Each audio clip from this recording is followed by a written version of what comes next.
Good afternoon, and welcome to our final case analysis presentation. Today, we'll be talking about Blake Sports Apparel, bringing the team together, and what issues we found in their case, and how we believe that they can best come together as a team. In terms of logistics, what we're going to be doing today is first talk about the case background, get to know where Blake Sports Apparel comes from, and then move into the central issue that we found in their case. What was their problem? What do they need to overcome? Then we'll move into three possible resolutions that we found that we believe would make Blake Sports Apparel truly come together. And then we'll finish talking about what we believe is the best way for them to do that. Which one of those three options is really going to allow the team to come together and find success? All right. So moving into the case background, what we know about Blake Sports Apparel is that primarily they are a manufacturer of sports apparel and accessories. And we know that to do that, they have to pay licensing fees for those logos like you see over to the side there. The company was founded by Cameron Barker's father, and 10 years after its founding, Cameron Barker took over, and he really utilized the relationship that he developed with Cartlock to help expand the business. So once they got together with this mid-sized brand, it was the largest company that they had been working for, and they were soon manufacturing 15 to 20% of Cartlock's goods.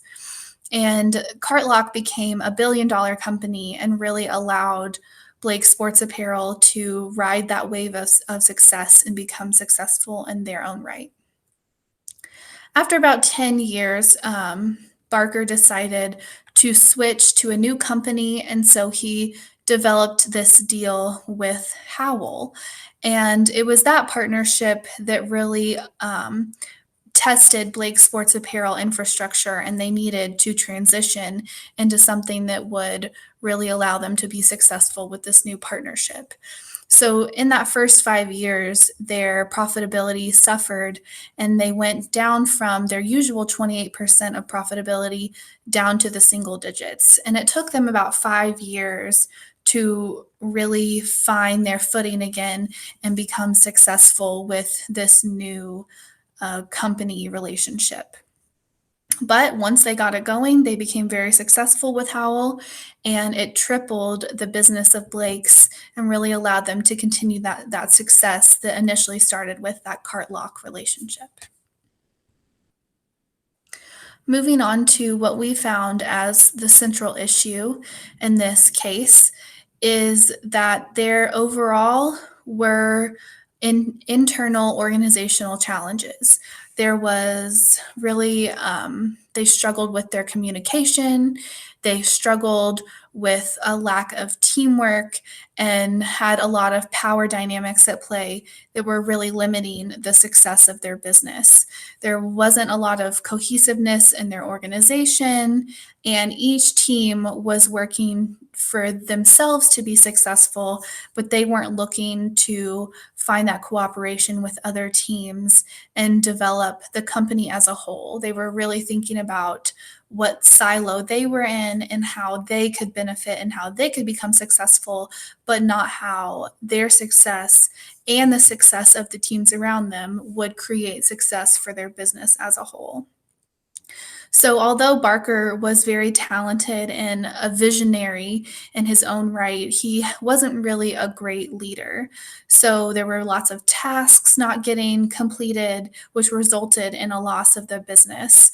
And the ultimate question for the company is just how should Barker reorganize teams to solve this issue? He is at the top, so he needs to find a way to help his teams be successful and find that cohesive structure and work together.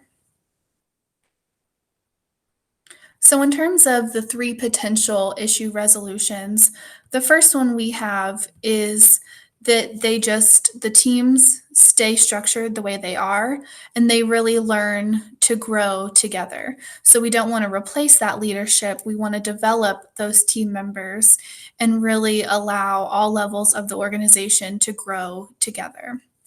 really focusing on that team development and using Bruce Tuckman's 5 stage model could be an outline for Barker to help develop his team and really help them find their footing and end up working together. So, this model, the 5 stage model from Bruce Tuckman, would really allow the employees to come together and to learn more about each other and develop those bonds that will really allow the organization to become more effective as a whole and allow those relationships to develop to create better cooperation. Solution two would be to take a systematic approach and really try to pinpoint where that mismanagement is coming from, where that lack of cooperation is. Is it a single person? So we suggest that an alternative solution would be to replace one person at a time, really looking for who is the bad apple, so to speak. So you could either fire that person or shift them to a new role and find out where the cracks in your foundation are. Solution three would be just to clean house and have a fresh start and really um, look for a hiring process that would be better, a better fit for your company.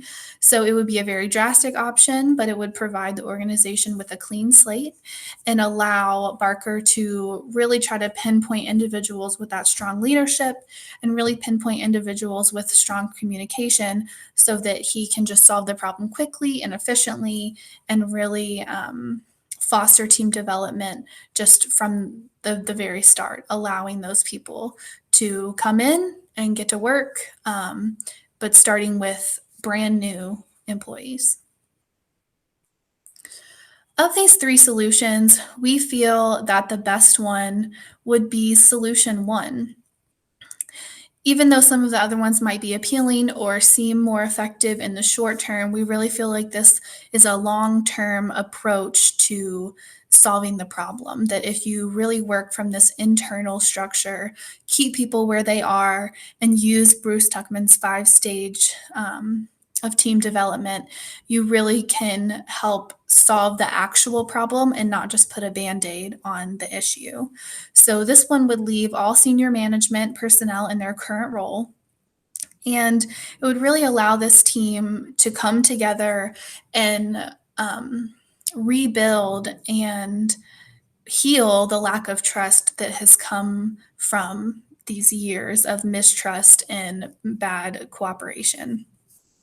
But in order for this to be successful, Cam Barker really has to take the lead and become that leader that he may have struggled with in the past. So he's going to have to take a very systematic approach in going through these 5 stages, figuring out where they are, and then saying, how do I, as a leader, as the CEO, provide examples to my employees of how to overcome this this lack of trust and lack of inclusivity. So, just quickly going through what those 5 stages are, we can see with this graph here that the first stage is forming. There's like a medium level of team effectiveness, and it's really where everyone's just getting acquainted with each other.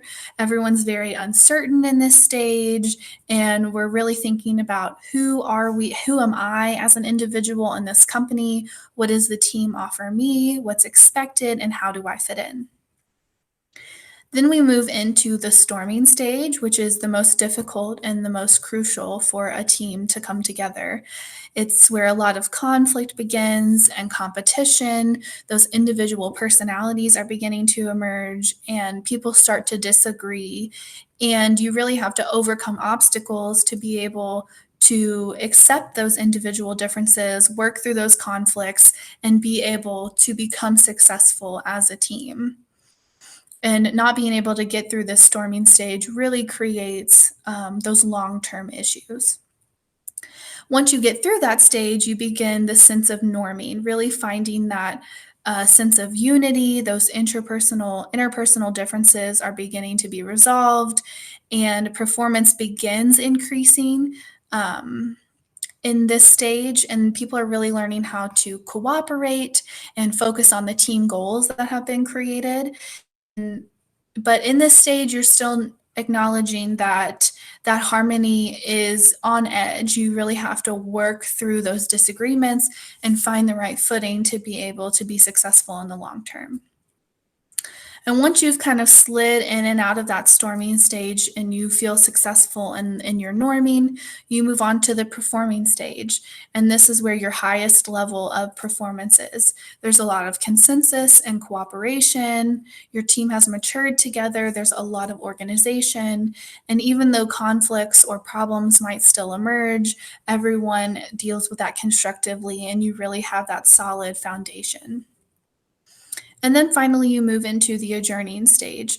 So if you're in a team where you're just solving one problem and then you separate, this is where you start to take acknowledgement of the work that you've done and the success that you've had and get ready to move on. If you're in a group where you continue to work with those same people, come into your team, and you really have to begin thinking about what the next step is and how we're going to incorporate these new people into our team. And you may slip back into a different forming, storming stage, and the whole process begins again. And in conclusion, overall, thinking about those stages of team development, we acknowledge that Blake Sports is right now in that storming stage. They're really finding it difficult to get together. Everyone's trying to one up one another, see who the best team is, what the best group is. And it's really going to take Cam Barker to come together and find and go back to those basics and to find unity amongst the group. So he's going to have to work his team through that storming stage and acknowledge that they're struggling to get along and really find ways to answer the question of who's in charge and what structure, what is the organizational structure, and then reconciliation and really requiring that your team come together to move through those stages. So him creating a framework around those 5 stages, thinking about, okay, we're in this storming stage. What do we do to not continue this toxic work environment? How do we move through this? And he's going to have to know his company and know his employees and really push himself to not just be a visionary in his entrepreneurial endeavors, but really push himself to be a leader for the team that he has and say, what are our problems? What are we struggling with in this storming stage? And how do we get into this norming stage? And even when you're there, how do you help combat conflict that may arise so that you don't slip back into that storming stage? So, really understanding this framework allows Cameron Barker to create a plan of action to take this team that he has and create longevity in the success of his company. If he were just to fire everyone and rehire, he's going to find himself in the same situation. So you really have to think about your team, walk them through activities and structural change that allows these 5 stages of development to take place in order to create a successful business and to continue. Even though they have a lot of motivated and driven employees that succeed independently, they're going to have to find a way to work together. And so he needs to think about this model of team development and how he, as a leader, can lead them through that in order to fall out of this unproductive, messy organizational structure that they've been in. Thank you.